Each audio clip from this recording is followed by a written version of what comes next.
What's going on, everybody? Welcome back to another episode of the Woodwork. Today is the fifth installment of this series, and as you can see, we have switched to an audio only format so we can edit faster and put out more content for you guys more consistently. But first, obviously, I want to start out by asking everyone how they are. How are you, Mason, and how are you, Dylan? I am doing well. I'm just kind of chilling over here. There's not much going on, but we do have a lot of news, so it's good. That is Yeah, I'm true. doing great too. Good. That is always good to hear. Yes, yes. So first today, I want to start off with a little bit of center back news, and I want to do a little bit of a player profile. And the man, of course, that I'm talking about is Upamecano. Upamecano is a tall, fast, has great long and short passing ability. He has great playmaking ability for a center back. His long ball over the top is one of his strengths. He's 21 years old. He's a leader. He's the leader of RB Leipzig's defense, often uses his pace to his advantage, much like AWB, and he also has great football intelligence. The current situation with Upamecano is that he has a 60 million euro release clause that goes into effect this summer because his contract expires. Some teams interested in Upamecano are Manchester City, Barcelona, Arsenal, Manchester United, Spurs, and Real Madrid. All right, so what's the situation around this guy? We've got the COVID-19 market, and that causes uncertainty around whether or not these teams can afford to pay his release clause. RB Leipzig, RB Leipzig could be forced to either sell cheap or lose him on a free next year. United in are in a position of financial stability and have cash to spend. Less competition in such a market means it is easier for United to sign quality players such as Upamecano. Why is he perfect for United though? His pace and remarkable recovery ability allow him to be the ideal partner for Harry Maguire. Very physical also, which is something that we lack in our current center back partner to Maguire, Lindelof.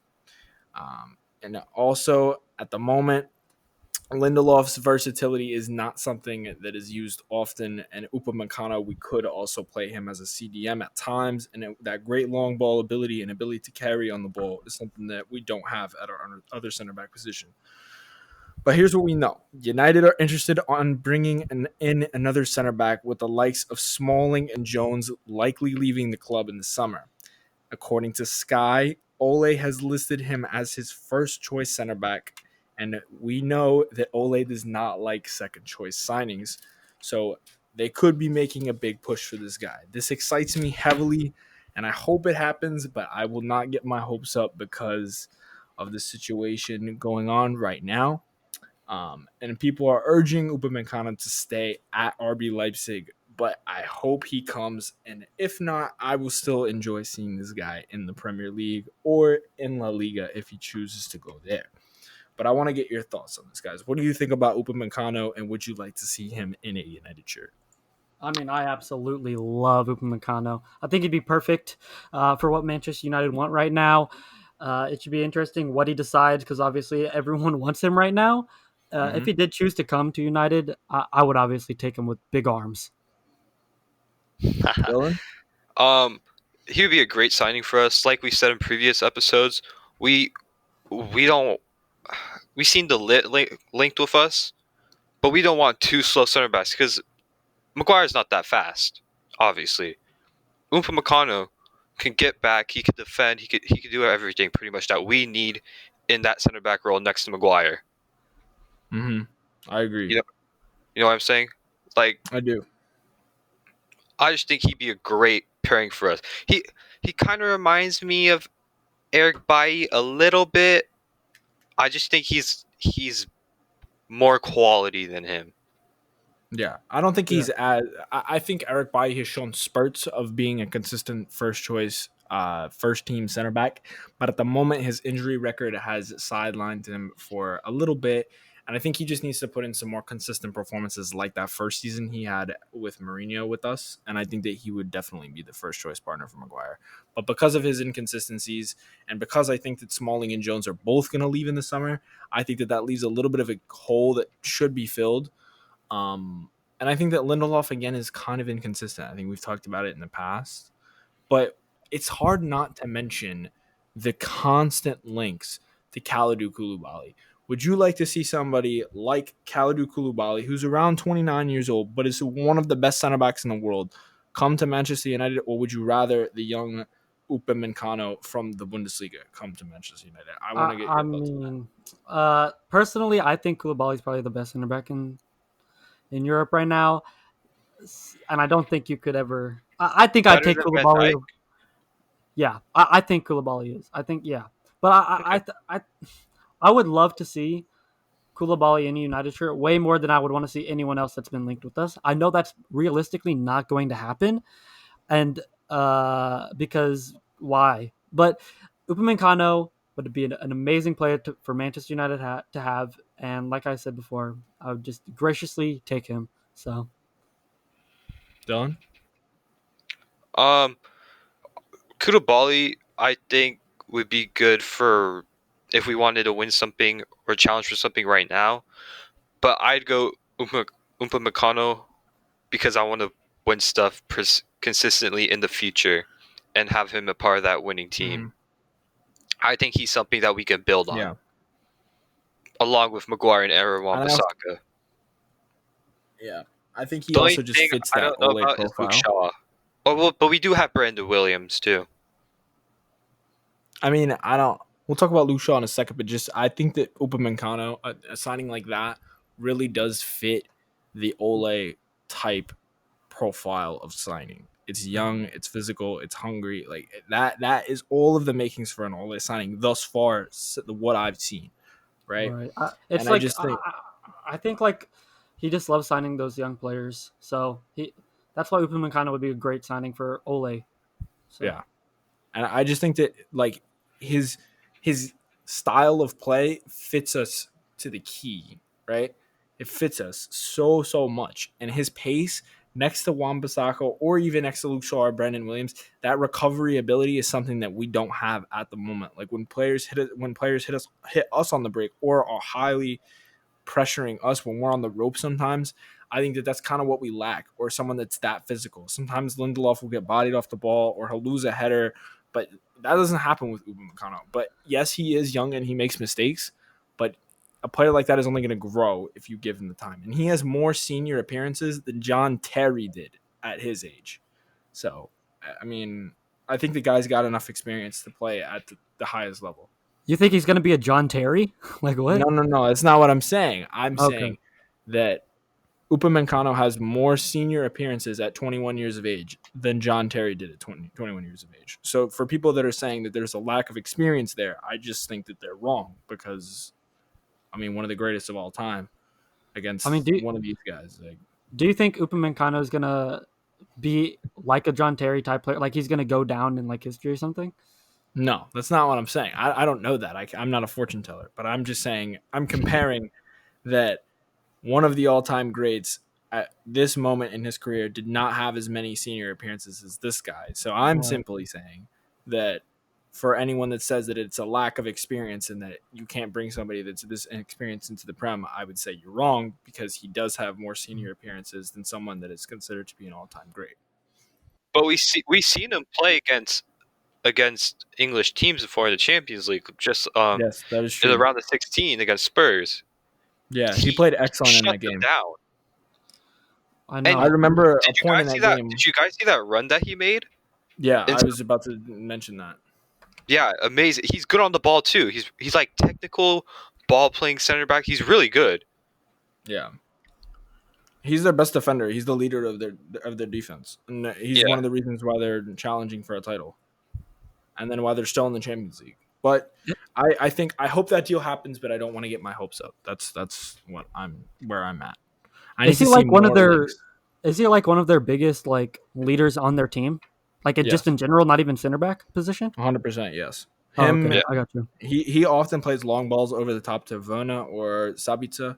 So I think that somebody like that, if you could have him playing a long ball over to Rashford or Martial, or if we signed Sancho or Dan James, who's just like killer fast, that would be awesome. Hmm. That just fits us. But I want to talk. Speaking of Jadon Sancho, we've got more news on him. According Hmm. to Build, a German source that is tier one in Germany, United are offering a mega salary, and Dortmund say that if he stays, he will become one of the highest players on their team. But the only thing I didn't really understand was that he kind of already is one of the highest paid players on Right, Dortmund. But right. I don't know. That's just what they said in the article. Maybe the German translation. I don't know. But according to Honstein, I'm sorry, my German is very bad, everyone. He's also a tier one source. Dortmund are very keen to sell Sancho this summer, despite their public stance. So obviously they've come out and said we don't want to sell him, we don't want to sell him, blah blah blah. We demand this fee, but no, they are keen to sell Jadon Sancho. Dortmund wanted a Sancho and Greenwood swap last year, according to ESPN. I thought this was very interesting. We'll come back to this last thing though. James Cooper from Sky stands firm, stating that Sancho is in fact the primary target this summer, and if we were to sign anyone, it would be Jadon Sancho. But I Which want to is go what we back to kind of this. already knew. Yes, I want to go back to this Greenwood and Sancho swap. Would you have accepted that deal if you were Manchester United? That's so tough to say. No. Mm-mm. Really? No. Look, say Dylan didn't think it was tough. I think it's tough, dude. I think it's so tough. I like Mason Greenwood because he's just like a homegrown player and everything. But man, Sancho is just so good. I mean, obviously, I want both of them at the club, but that's tough. Dylan?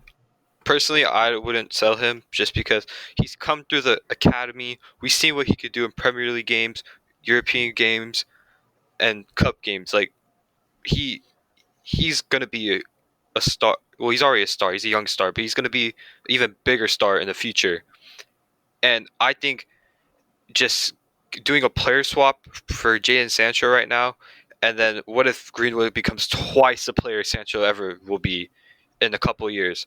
I think it would be a big loss for us. So I'd rather see us just give him money for other than Greenwood.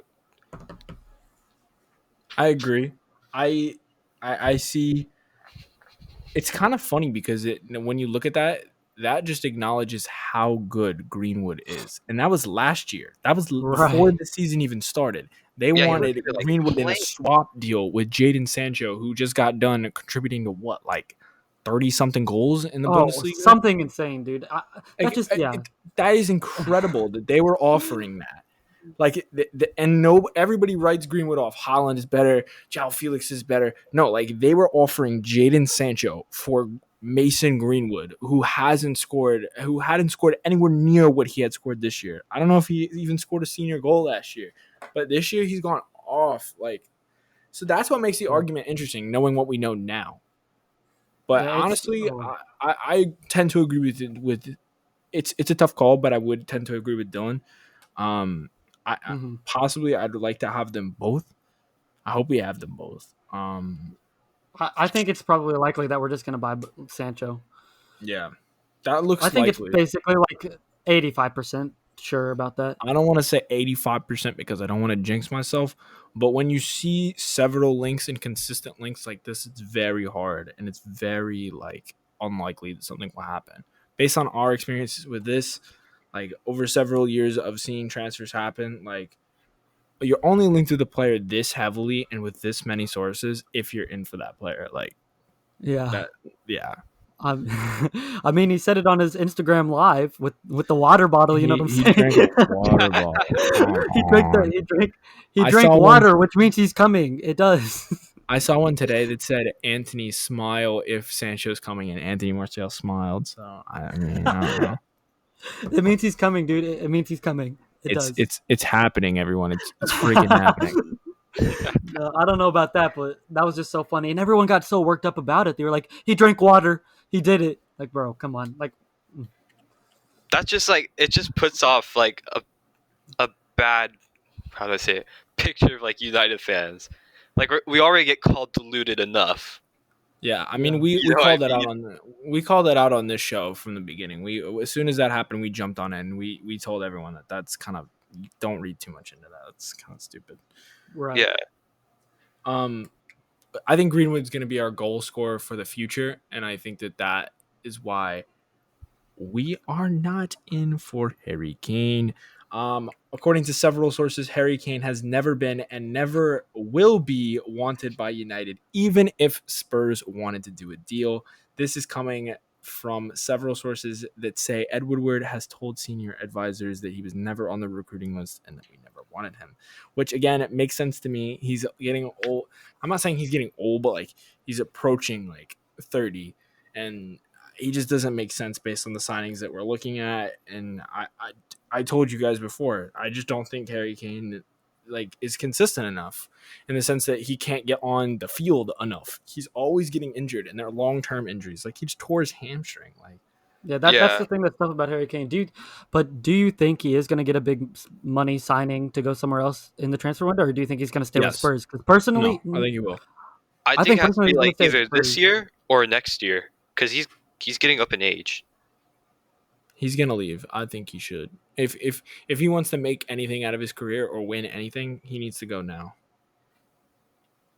Yeah, if he doesn't, I feel if he doesn't leave Spurs and go somewhere else to win something, he will not go down as one of the better English players in history. Yeah, he won a few golden boots for himself in the Prem, but that doesn't show anything for like team. Like What about in the World Cup? Didn't he win the Golden Boot then? okay, he won in the World Cup.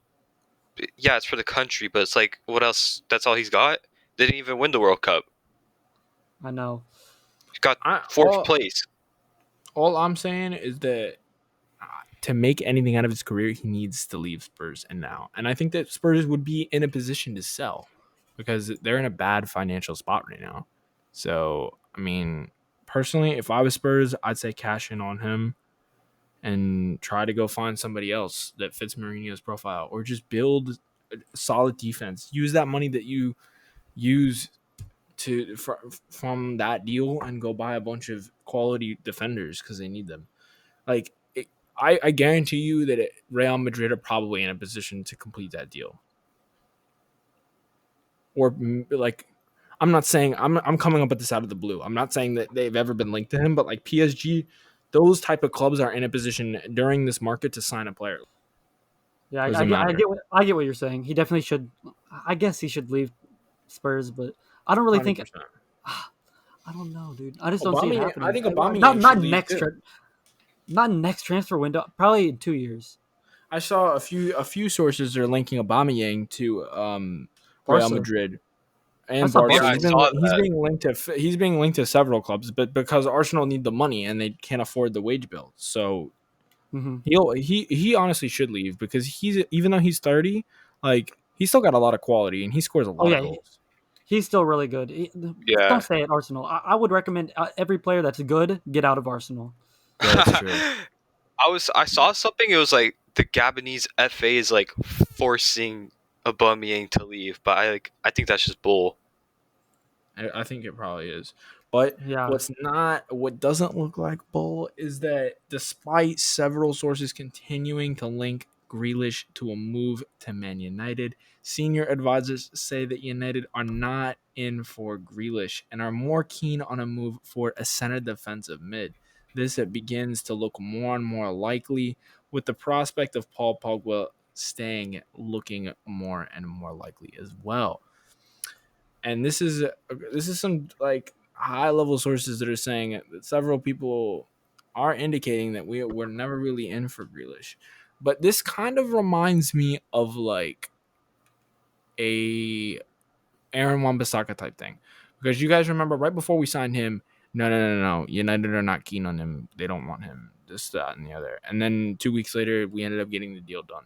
So I'm not saying that we're not in for him, but I'm also not saying that we are. I'm in a limbo phase now because if Pogba stays, I where do gotta you really put Grealish? Where do you put a player like Grealish? He's got a lot of quality. I don't know if I'd want to bench Grealish. yeah. There's not I really got a I mean, place for question him for on you. the team. Hold on. I got a question for I'm you. okay. You said they were gonna in for a CDM, right, or a defensive Mm-hmm. midfielder. Mm-hmm. Who do you see us buying? If do you see like someone like Ndidi We've around talked. there? Mason's a big fan of NDD, but Yeah, I would I see, am like to too. see. I think he's amazing. I've been I would talking like to about see Ndidi more of since a day Thomas one, Party. dude. I would like to I, see more of a Thomas Party. Okay. I'm a big fan of Ndidi, dude. Thomas Party too. Thomas Who Party is else? Who probably else? cheap. Like It's probably cheaper because I thought he need the money, and he's proven his quality. Thomas Partey has proven his quality time and time again. And if you look at both matches against the Premier League's best, which I hate to say it, is Liverpool. Both matches in the Champions League, Thomas Partey locked up both games, and it was probably the key player in both of those wins. So I mean, other than Llorente scored the goals, but Partey was Mhm. a huge part in both of them. So I like Thomas Party, but I mean Ndidi's great too, but we're not really heavily linked to him. Sometimes they'll come out of the blue and link us to Party. I hope. I mean, I heard that Arsenal um are interested in Party, but they don't have any money, so I don't know. Yeah. The thing about Manchester United right now, we need a center mid. We all know that, or we need a DM. Like we have no defensive presence anywhere on the field. If you start like Pogba, if we were to get Grealish and then Bruno, that's hmm no defensive presence at all.